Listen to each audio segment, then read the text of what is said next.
Soy José Daniel Actardón, el host de este podcast denominado Eclipse Político. Como bien pudieron haber leído sobre el título de este episodio, este tema es complejo.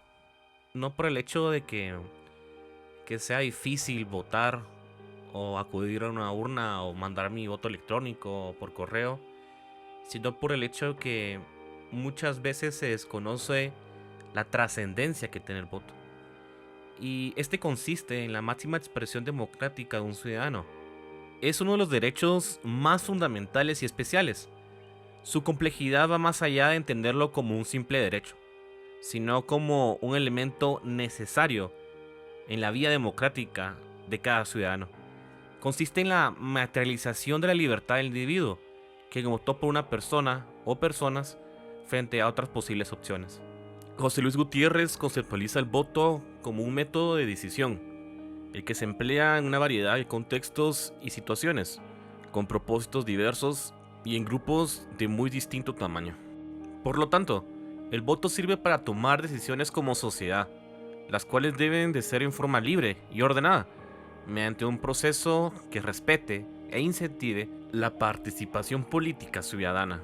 Y aquí me quiero detener un poco en hacer énfasis en esto, en que ninguna autoridad, persona natural o persona jurídica puede interferir en la voluntad del votante. Solo el ciudadano está facultado para ejercer su derecho al voto, en función de su propia decisión y valoración. Es por ello que el voto consiste en la decisión del ciudadano de plasmar de determinada forma su derecho al sufragio, y esto depende exclusivamente de su deseo. Los diferentes factores que complementan la figura del voto son: universalidad del voto. Esto se refiere a que el derecho al sufragio no puede ser limitado por motivos de raza, religión, clase social o credo religioso. Es lógico que pueden existir limitaciones por medio de suspensiones a estos derechos, pero esto dependerá de la normativa de cada estado en particular. Otro de estos componentes es el secreto del voto, y esto no consiste en que cuando le preguntan a uno, mira, ¿por quién votaste? El voto secreto, no te puedo decir. No se refiere a esto, sino se refiere a que el secreto al voto garantiza la libertad de emitirlo. Esto consiste en que el derecho al sufragio debe estar revestido de la libre emisión del pensamiento, reunión y acompañado de independencia en el desarrollo de la campaña electoral. Otro factor que compone el voto es el voto directo. Esto es realizarlo sin intermediario, sin la intromisión de otras voluntades y únicamente que exista la mía. Consiste en votar por un determinado candidato de forma personal, sin representante alguno. Y en el caso guatemalteco es hasta las reformas de 1993-1994 en la que los guatemaltecos pudieron elegir mediante el sufragio directo los diputados al listado nacional, quienes originalmente eran escogidos por el voto presidencial.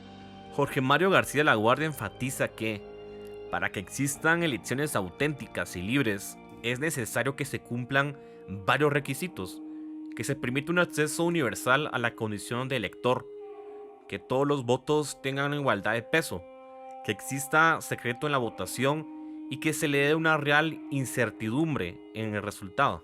El incumplimiento de condiciones aptas para el ejercicio del sufragio conllevaría que los ciudadanos desconfíen en el proceso electoral, provocando así una afectación directa a la legitimidad de las autoridades en curso y a las electas. Es por ello la vitalidad de garantías constitucionales especiales al derecho al voto, lo cual contribuiría al marco protector en materia electoral.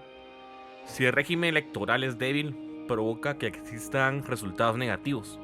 En otras palabras, el desempeño de las funciones de los diferentes elementos del régimen electoral, que son los partidos políticos, instituciones electorales, los ciudadanos, repercutirá directamente en la democracia, tanto positiva como negativamente. Pero, ¿para qué sirve mi voto? Bueno, el sufragio es el principio fundamental de toda democracia. De forma más concreta, de todo Estado democrático. No existe otra forma de materializar la soberanía del pueblo. No hay otro modo más asertivo que comprobarla por medio del ejercicio del voto. El sufragio es el método ideal para designar la representación popular, siendo esto un principio de una democracia representativa. Por tal motivo, Sería absurdo una representación sin el ejercicio del sufragio electoral, así como la limitación temporal y periódica al poder. Los ciudadanos tienen la necesidad de la alternabilidad de los poderes. Es así como se logra una verdadera representación de los diferentes grupos políticos. Resulta inconcebible una democracia sin sufragio.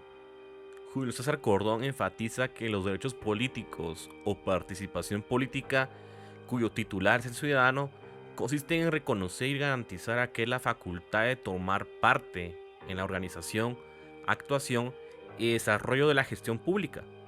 Por tal motivo, se debe agregar que le corresponde al Estado garantizar su ejercicio, por medio de su fuerza pública y un sistema judicial funcional que pueda hacer efectivos dichos derechos. Un Estado democrático de derecho se debe procurar el ejercicio de los derechos políticos, pero también debe incentivarse que los ciudadanos se interesen en los procesos electorales. Héctor Alonso Moreno expresa que el voto es el instrumento de legitimización de la democracia y la consagración del derecho de exigir como la posibilidad de participar en la discusión de los grandes temas, y en este caso asuntos como elecciones electorales y reformas constitucionales. La democracia requiere que los ciudadanos propongan posibilidades, mensajes y planes alternativos de gobierno, pero que se involucren en la vida política y formen parte en la toma de decisión de los representantes, fortaleciendo a estos en el ejercicio del poder. Podríamos decir que el sufragio tiene como función limitar el poder. Esta es de forma temporal, ya que el sufragio es periódicamente ejercitado por un periodo limitado. Un sinónimo de elecciones libres son elecciones periódicas. Por lo tanto, la limitación temporal del poder es un presupuesto del Estado liberal democrático. Como bien lo tratamos en episodios anteriores, la democracia consiste en el fundamento no solo del sistema electoral, sino que también del sistema político. El ejercicio del poder público debe estar plenamente guiado al respecto de dicho principio, no únicamente en el derecho al sufragio, sino además en los temas relativos a representación y participación ciudadana, lo cual fue delegado por la Asamblea Nacional Constituyente, procurando así una democracia consolidada. Por último, el voto resulta el detonante indispensable para el aseguramiento de una democracia, y es el mecanismo para los cambios estructurales del Estado.